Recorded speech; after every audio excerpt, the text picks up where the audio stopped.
Hello दोस्तों, वेलिज्म academy YouTube channel में आपका फिर से बहुत बहुत स्वागत है। दोस्तों, आज के इस वीडियो में हम पर्यावरण के मोस्ट इंपॉर्टेंट क्वेश्चंस को सॉल्व करने वाले हैं, जो कि आपके यूपी टेट साथ ही साथ आपके सुपर टेट के लिए मोस्ट इंपॉर्टेंट है। दोस्तों, इस वीडियो में मैंने सारे क्वेश्चन सेलेक्टेड लिए हैं, जो कि आपके सिलेबस पर बेस्ड होंगे, साथ ही साथ आपके प्रीवियस ईयर क्वेश्चन पर बेस्ड होंगे। तो वीडियो को ध्यान से देखिएगा और वीडियो के लास्ट में मुझे जरूर बताइएगा कि आज के इस वीडियो में आपके कितने क्वेश्चन सही हुए। तो बिना देरी करते हुए चलिए शुरू करते हैं सबसे पहले क्वेश्चन से। सबसे पहला क्वेश्चन है, पुराने किताबों के भूरे रंग के होने का क्या कारण है? ऑप्शन आपके सामने है बांस, option B cellulose, option C पत्तियां या फिर ऑप्शन डी नमी। इसका सही आंसर हो जाएगा ऑप्शन बी सेलुलोज। दोस्तों, याद रखिएगा कि जो लकड़ियां होती है वो सेलुलोज की बनी होती है, और आपको ये भी पता है कि जो किताबों के पन्ने होते हैं वो लकड़ी से बनाए जाते हैं, और चूंकि लकड़ियां सेलुलोज की बनी होती है और इन्हीं सेलुलोज में जब ऑक्सीडेशन होता है तो इनका रंग भूरा हो जाता है। तो याद रखिएगा कि पुराने किताबों के भूरे रंग का कारण सेलुलोज है। अगला क्वेश्चन, भारत की पहली महिला राज्यपाल कौन थी? ऑप्शन आपके सामने है Leela Seth, option B Sarojini Naidu, option C Sucheta Kripalani या फिर ऑप्शन डी एनी बेसेंट। इसका सही आंसर हो जाएगा ऑप्शन बी सरोजिनी नायडू। दोस्तों, याद रखिएगा कि भारत की पहली महिला राज्यपाल जो थी वो सरोजिनी नायडू थी। और अगर आपसे पूछा जाता है कि भारत की पहली महिला मुख्यमंत्री कौन थी, तो आपका आंसर हो जाएगा सुचिता कृपलानी थी। याद रखिएगा कि उच्च न्यायालय की पहली महिला मुख्य न्यायाधीश जो थी वो लीला सेठ थी। अगला क्वेश्चन, सूर्य ग्रहण की घटना सदैव होती है, आपको बताना है कि सूर्य ग्रहण की घटना हमेशा कब होती है। ऑप्शन आपके सामने है पूर्णिमा में, ऑप्शन बी अमावस्या में, ऑप्शन सी दोनों में या फिर ऑप्शन डी इनमें से कोई नहीं। इसका सही आंसर हो जाएगा ऑप्शन बी अमावस्या में। दोस्तों, याद रखिएगा कि सूर्य ग्रहण की घटना हमेशा अमावस्या में होती है, और चंद्र ग्रहण की घटना जो होती है वो हमेशा पूर्णिमा में होती है। अगला क्वेश्चन, भारत की एकमात्र नदी जिसका उद्गम मैदानी भाग से होता है वह कौन सी है? ऑप्शन आपके सामने है यमुना नदी, ऑप्शन बी कावेरी नदी, ऑप्शन सी गोमती नदी या फिर ऑप्शन डी दामोदर नदी। इसका सही आंसर हो जाएगा ऑप्शन सी गोमती नदी। दोस्तों, याद रखिएगा कि भारत की एकमात्र नदी जिसका उद्गम मैदानी भाग से होता है वह गोमती नदी है, और इसका उद्गम उत्तर प्रदेश के पीलीभीत जिले से होती है। अगर आपसे पूछा जाता है कि यमुना नदी का उद्गम कहाँ से होता है, तो बंदरपुच्छ से होता है। कावेरी नदी का उद्गम ब्रह्मगिरी पहाड़ियों से होती है, और दामोदर नदी जो है इसका उद्गम छोटा नागपुर के पठार से होता है। अगला क्वेश्चन, इनमें से कौन सुमेलित नहीं है? यानी कि यहाँ पर भारतीय संविधान के भाग दिए गए हैं और यह किस देश से लिया गया है इसको दिया गया है। कौन सा सुमेलित नहीं है आपको बताना है। पहला ऑप्शन है प्रस्तावना ऑस्ट्रेलिया, ऑप्शन बी नागरिकता ब्रिटेन, ऑप्शन सी मूल अधिकार अमेरिका या फिर ऑप्शन डी संविधान संशोधन जर्मनी। इसका सही आंसर हो जाएगा ऑप्शन डी संविधान संशोधन जर्मनी। दोस्तों, याद रखिएगा कि भारतीय संविधान की प्रस्तावना को ऑस्ट्रेलिया से लिया गया है, बिल्कुल सही है।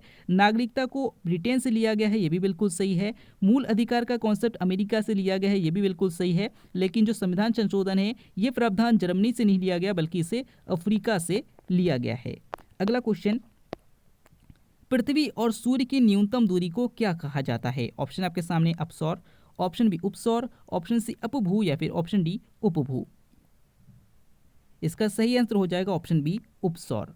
दोस्तों, याद रखिएगा कि जो सूर्य है और जो पृथ्वी है इनकी न्यूनतम दूरी को उपसौर कहा जाता है, और इनकी जो अधिकतम दूरी होती है उसको अपसौर कहा जाता है। अगला क्वेश्चन, किस ग्रह का कोई भी उपग्रह नहीं है? ऑप्शन आपके सामने है Shukra, option B Brihaspati, option C Mangal या फिर ऑप्शन डी पृथ्वी।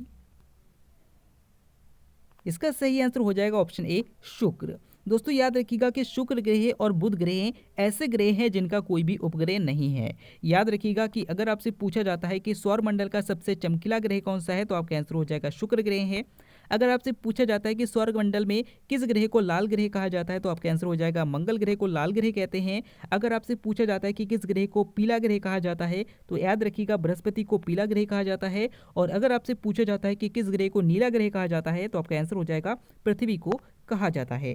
अगला क्वेश्चन, किस रोग की जांच के लिए बिडाल टेस्ट किया जाता है? ऑप्शन आपके सामने AIDS, option B typhoid, option C हैजा या फिर ऑप्शन डी मलेरिया।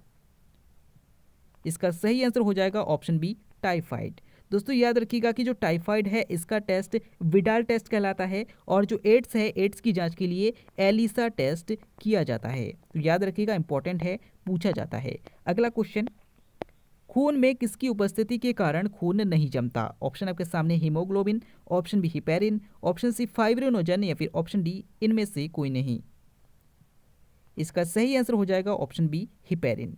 दोस्तों याद रखिएगा कि हमारे खून में हिपेरिन की उपस्थिति होती है जिसके कारण हमारा खून हमारे शरीर में नहीं जमता है। लेकिन हिपेरिन की एक क्वालिटी होती है कि अगर ये वायु के संपर्क में आता है तो खून को जमा देता है। इसीलिए हमारे शरीर में अगर कहीं भी कट जाता है तो वो वहाँ से खून निकलने लगता है और वो वायु के संपर्क में आता है, यानी कि हिपेरिन संपर्क में आता है वायु के और वहाँ से हमारा रक्त जम जाता है।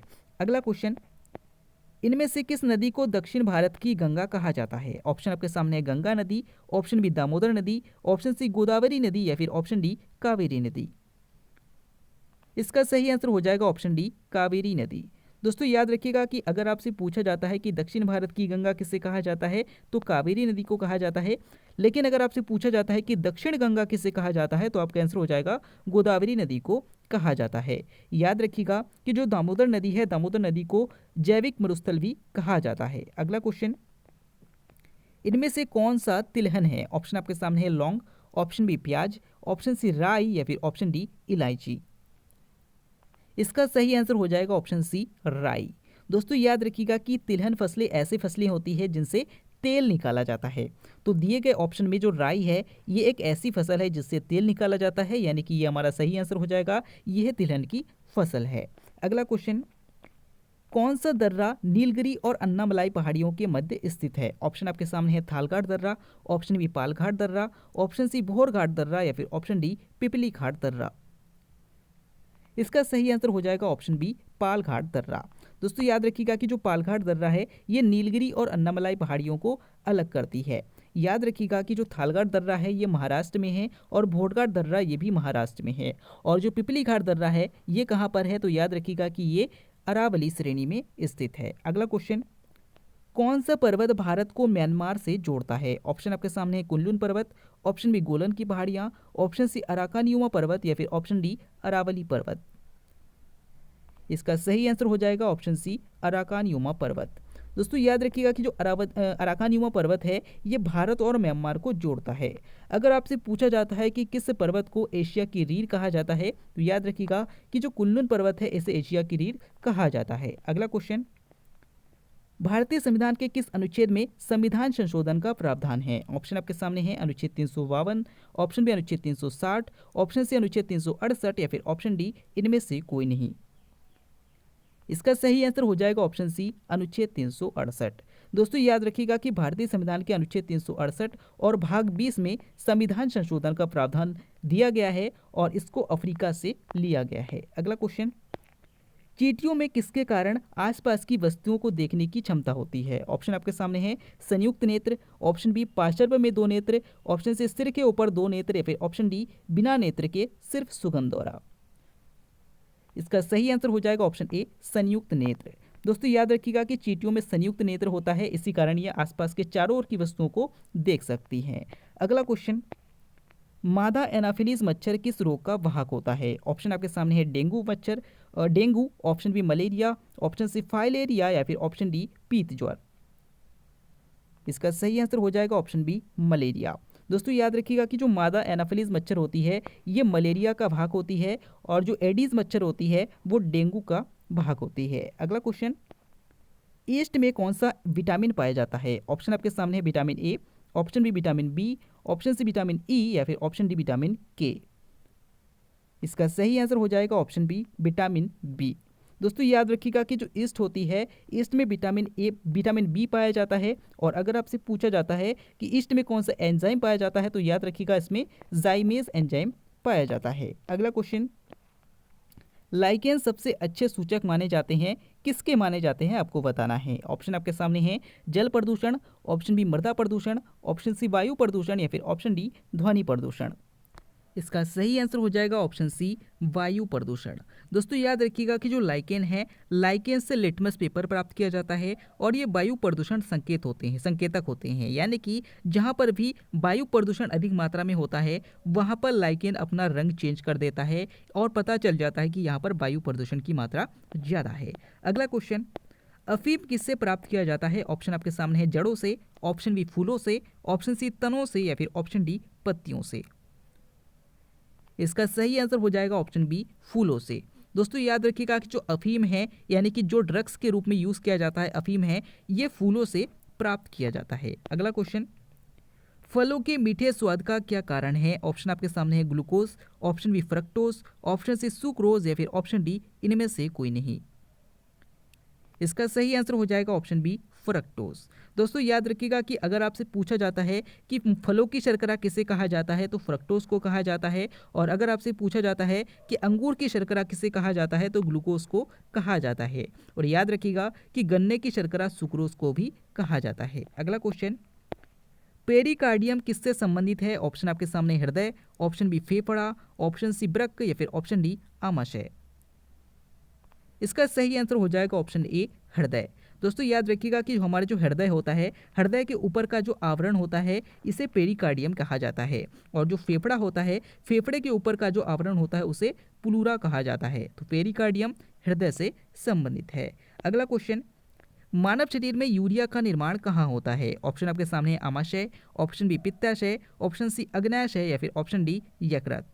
दोस्तों इस क्वेश्चन का आंसर आपको हमें कमेंट के द्वारा बताना है।